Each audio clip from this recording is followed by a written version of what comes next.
I never worry about the regulations. Why not? Because I know I'm a good boy. Well, I've interviewed Jack Ma at least 4 times over the last 25, 30 years in 2005. And this was still at early goings for Alibaba. I asked him how he stays ahead of the regulators, and he says, And the government loves me because, I'm helping them to create a business. He had that brashness back in 2005. So that brashness has now come back and kind of nipped the showman in the rear end. Over 2 decades ago, Jack Ma co-founded Alibaba. Today, it's China's e-commerce giant and one of the biggest companies in the world. But recently, Ma and his tech empire have been in trouble. In April, Alibaba was fined a record $2.8 billion for monopolistic conduct. Its affiliate Ant Group, which Ma holds a controlling stake in, was ordered to overhaul its business after the abrupt suspension of its IPO in November 2020. This was looking like a fairy tale listing for Ant Group, and there's now been a significant twist. And since then, Ma has laid low. Just being quiet is something, very notable that we think of when we think of Jack. We think of him as very loud, brash, and so we're all a bit shocked when he's not speaking. But Alibaba and Ant are not the only tech firms in the sights of Chinese regulators. I think this is a watershed moment for China's tech industry. Some would say that the golden days of China's internet age is practically over. So, what does the future hold for China's tech giants?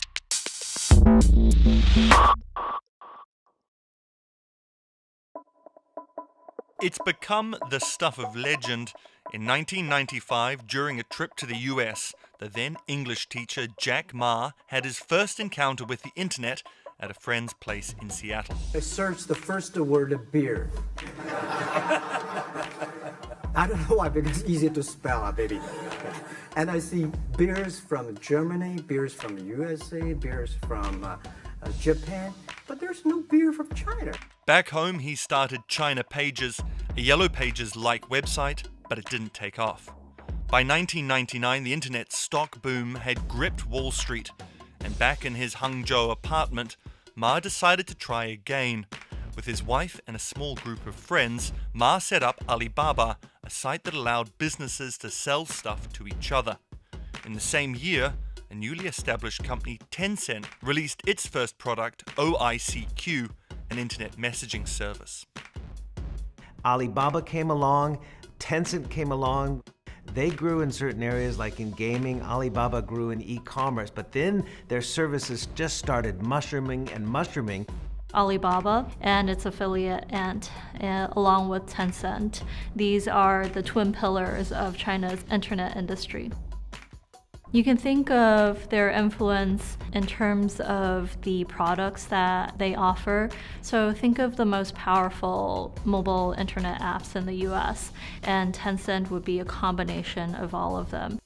Tencent's WeChat, for example, which is just one of its main services, is a combination of WhatsApp combined with services from Uber, Spotify, Snapchat. There's also elements of TikTok and financial payment services like PayPal as well. Alibaba is best known for being an e-commerce giant, but the company has expanded so much beyond just its core business.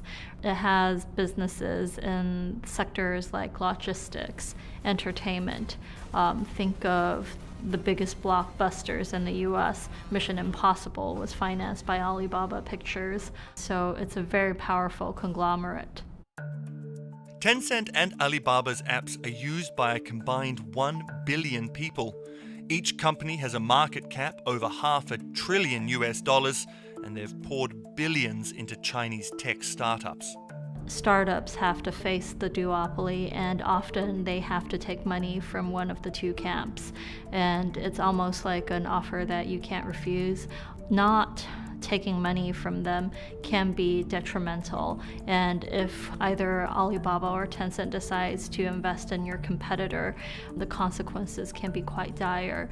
Other than that, when it comes to services, e-commerce players often do complain that they have to choose between e-commerce platforms.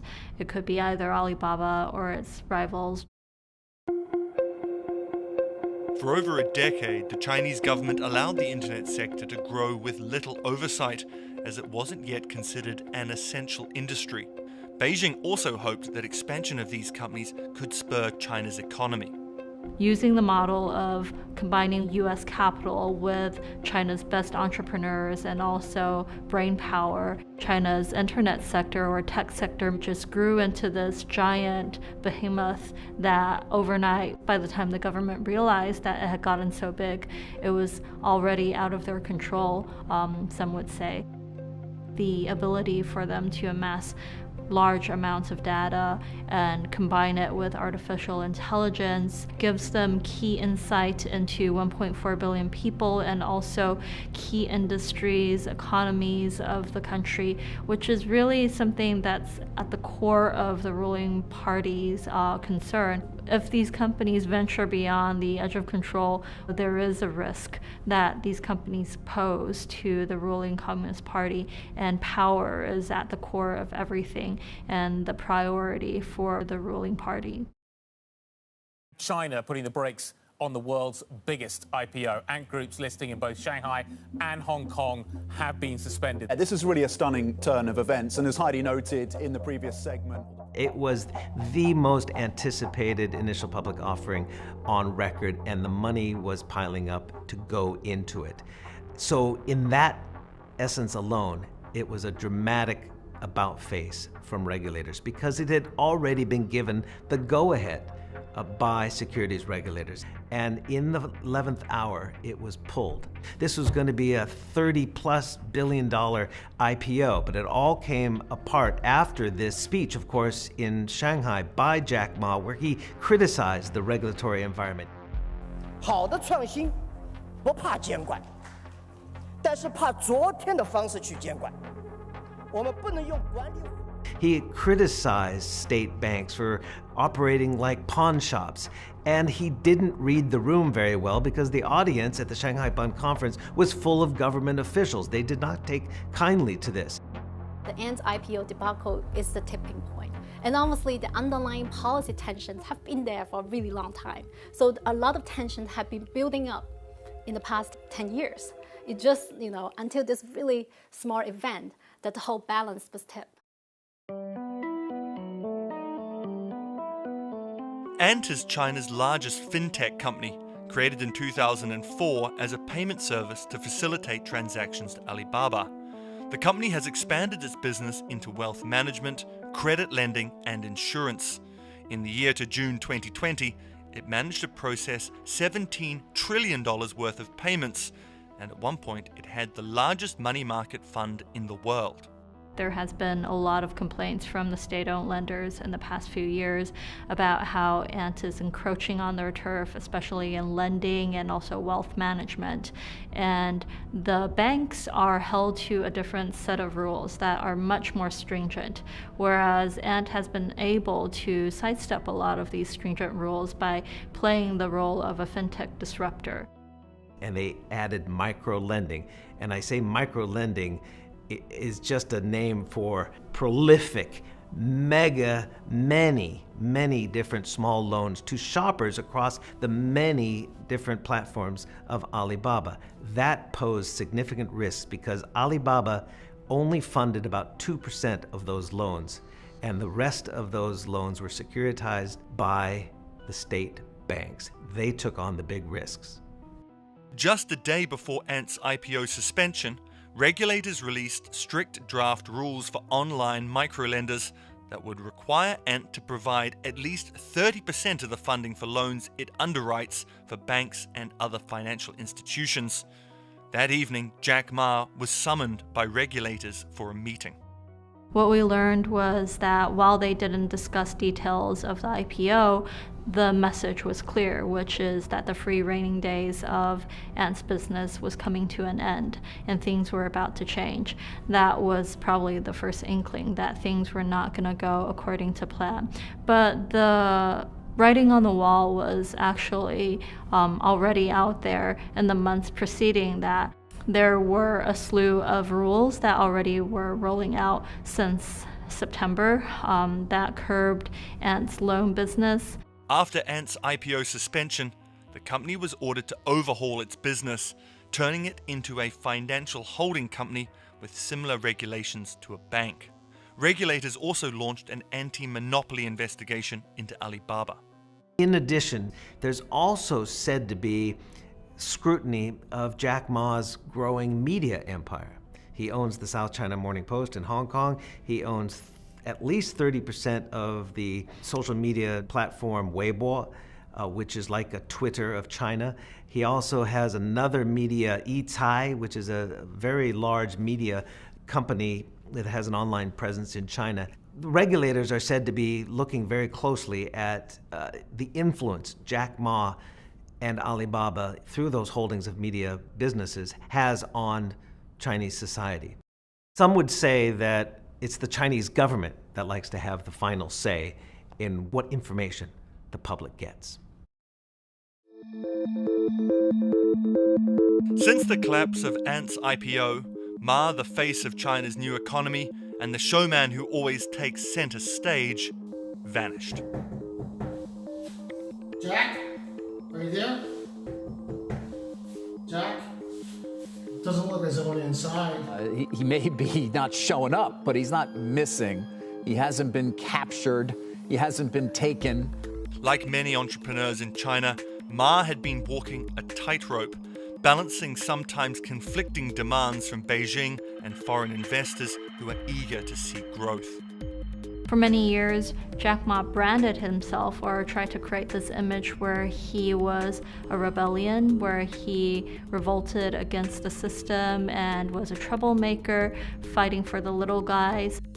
In love with the government, but don't marry with them. I mean, this is... He's also extremely savvy, always appealing to the greater good, trying to convince the government why his company and the services that they provide are good for job creation in China and also for China's image.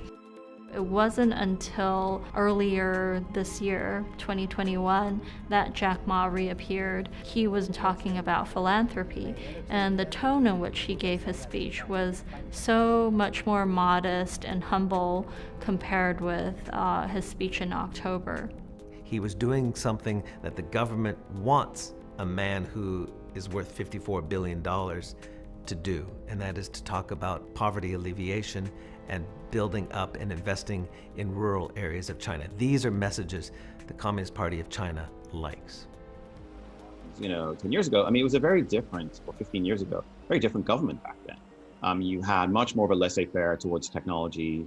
You had also ineffective regulations, or often overlapping, regulations, sometimes gaps. And, Jack, I think, assiduously exploited some of those. Contrast that to today, we see much less tolerance for, regulatory problems.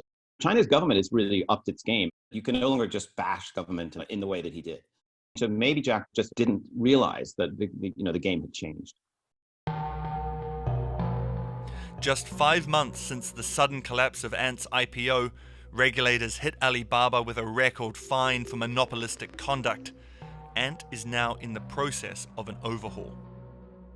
Is the Chinese government trying to limit Jack Ma? They don't want to limit the national champions, okay? But they probably want to knock Jack Ma's public profile down a notch a little bit. So I don't think Alibaba is radically going to change. Its core will remain e-commerce. But I think for Ant, yes, it's very different. What can Ant be without this lucrative data business and lending business? That's a big question. The Chinese government has also launched an investigation into suspected monopolistic practices by food delivery behemoth Meituan. 32 other tech firms like Tencent and TikTok owner ByteDance have been ordered to rectify anti-competitive behavior.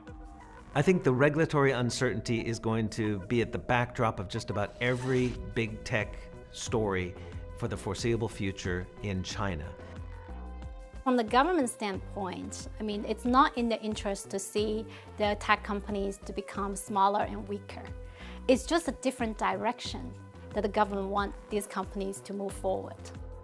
The antitrust, regulation will give, smaller companies the opportunity and the room to grow, which is important.